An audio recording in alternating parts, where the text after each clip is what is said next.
Hi అండి. ఎలా ఉన్నారండి? అందరూ బాగున్నారా? నేను బాగున్నానండి. మీరందరూ బాగుండాలని మనస్ఫూర్తిగా కోరుకుంటున్నాను. ఇక ఇప్పుడే ఆర్డరొచ్చిందండి. నేను పూజ చేసుకుందామని పూజ చేసుకుంటూ ఉంటుంటే ఇప్పుడే ఆర్డరయితే వచ్చిందనమాట. ఇదొచ్చి ఇండక్షన్ స్టవ్ అండి. దీన్ని తమ్ముడు ఆర్డర్ పెట్టాడనమాట. తను ఆర్డర్ పెట్టాడని నాకు తెలీదండి. పూజ దగ్గర నుంచి లెగిసి ఇలా వచ్చానో లేదో ఈ డెలివరీ అనేదొచ్చిందనమాట. ఇక ఇదెందుకు పెట్టాడు అంటే, నేనొక 2 రోజుల నుంచి ఏ ప్రాబ్లమ్‌ని ఫేస్ చేస్తున్నాననమాట. ఆల్రెడీ నేనొక ఇండక్షన్ స్టవ్ అయితే వాడుతున్నానండి. అది పనిచేయడం లేదు.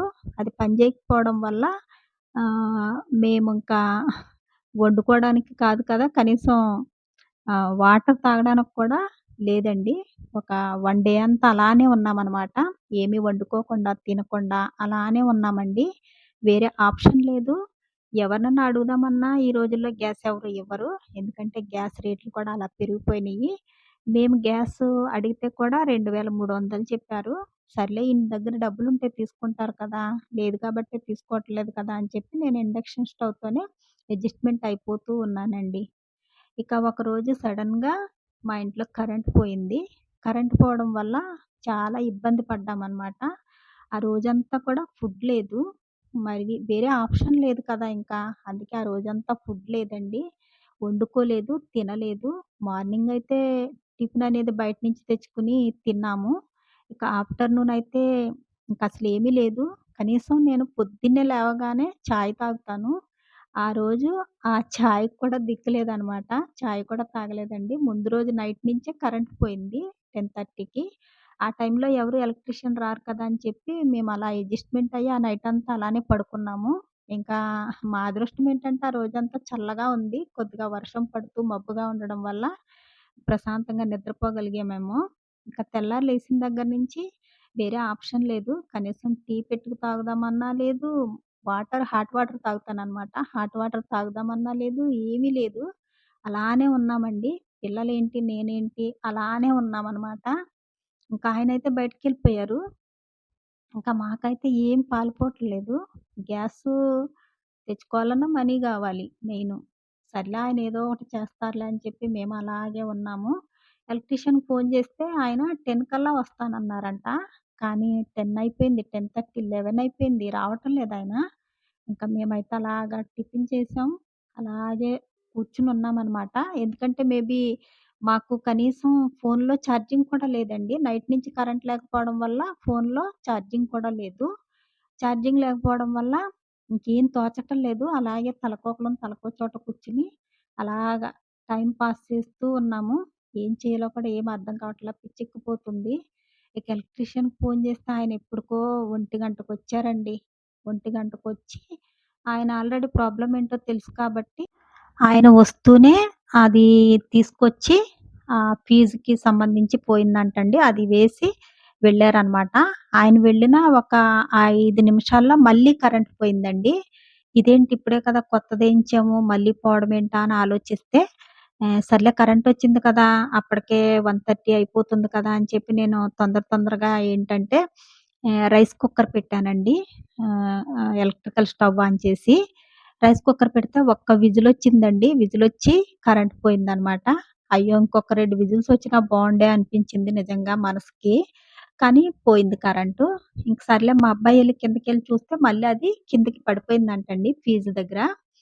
పడిపోతే ఎలక్ట్రీషియన్‌కి ఫోను జేశారు. ఫోను చేస్తే ఆయన మీ ఇంట్లో ఏదో ఒక వస్తువు దానివల్లే అది పడిపోతుంది. అదేంటనేది ఒక్కొక్కటిగా చెక్ చేసుకోండన్నారు. ఇంక సరే మా అబ్బాయి అయితే ఒక్కొక్కటి చెక్ చేస్తూ ఉండు నేనేస్తానని చెప్పాడు. ప్రతీదీ ఒక్కొక్కటి చెక్ చేస్తూ ఉంటే లాస్ట్‌కి ఎలక్ట్రికల్ స్టవ్ ఆన్ చేసేటప్పటికి పడిపోతుందనమాట అది. ఒక 2, 3 సార్లు అట్లాగే ట్రై చేశాము.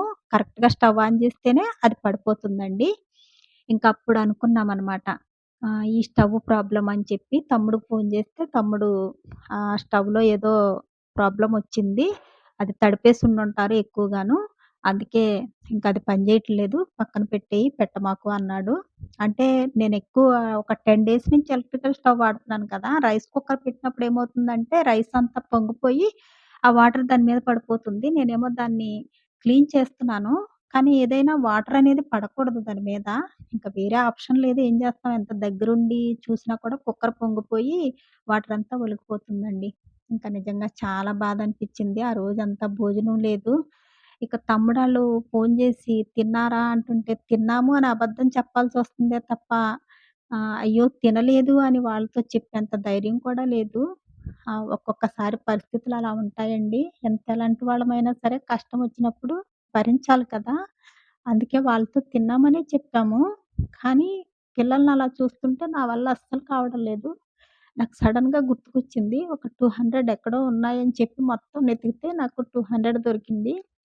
ఇంక సరేలే అని చెప్పి పిల్లల్ని ఆర్డర్ అయితే పెట్టుకోమన్నాను.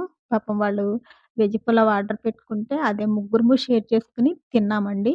తిన్నాక ఇంకా సాయంత్రం ఏం చేయాలో పాలుపోవట్లేదు. తమ్ముడైతే "ఏం చేస్తారక్క ఎట్లాగా ఏమన్నా తెచ్చుకుంటారా?" అది ఇది అంటే, "ఆ! వద్దు మార్నింగ్‌దుంది తింటాము" అని అది ఇది అని చెప్పి అబద్ధం చెప్పాము. అబద్ధం చెప్తే ఇంకా నైట్ ఎలాగో అడ్జస్ట్‌మెంట్ అయిపోయాము. ఇంక తమ్ముడికి మనసొప్పలేదు. ఎర్లీ మార్నింగ్ 7 కల్లా ఫోను చేసేసాడు. "ఇప్పుడు పరిస్థితి ఏంటక్క ఏం చేస్తున్నావు?" అని. "ఏమీ లేదు నైటు బావగారు మనీ ఏశారు. అదే గ్యాస్ అబ్బాయికి ఫోను చేస్తున్నాను. అతనేమో ఎత్తడం లేదు. ఒకేళ అతను ఫోను ఎత్తాడు అంటే 10 కల్లా బండ తీసుకొస్తాడు" అని చెప్పాను. "సరేలే ఓకే. ట్రై చెయి. ఏం జరుగుతుందో" అన్నాడు. లేదా స్టవ్ బుక్ చేస్తాను అన్నాడు. వద్దు వద్దు గ్యాసు తీసుకొచ్చేస్తాడు ఆయనకి ఫోను చేస్తా అన్నాను. అయితే ట్రై చేయి అన్నాడనమాట. ఇంక సర్లే అని చెప్పి అతనికి ఫోను చేస్తుంటే అస్సలు లిఫ్ట్ చేయట్లేదండి. ఇంక అప్పటికే 8:30 అయిపోయింది.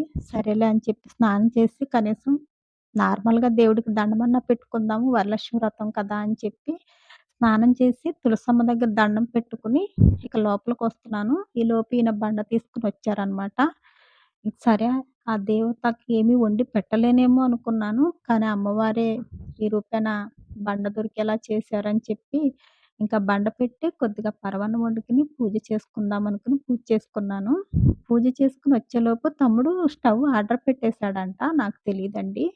ఆర్డర్ అయితే వచ్చిందనమాట. ఇంకా ఒక్కొక్కసారి అనిపిస్తుందండి. నిజంగా ఈరోజు నేనిలా ఉన్నానన్నా, ఇంత ధైర్యంగా ఉండగలుగుతున్నానన్నా కేవలం నా పుట్టింటి వాళ్ళేనండి. నా పుట్టింటి వాళ్ళ వల్లే నేనింత ధైర్యంగా ఉండగలుగుతున్నానేమో అనిపిస్తుంది. మనకి కష్టమొచ్చినా, బాధొచ్చినా మేమున్నామని భరోసా ఇచ్చేవాళ్ళే పుట్టింటి వాళ్ళండి. అది నిజంగా ఎంతమందికి ఆ అదృష్టం ఉంటుందో తెలీదు. నాకైతే మాత్రం చాలా అదృష్టవంతురాలిని. ఇది నేనెవరిని తక్కువ చేసి మాట్లాడాలని కాదు.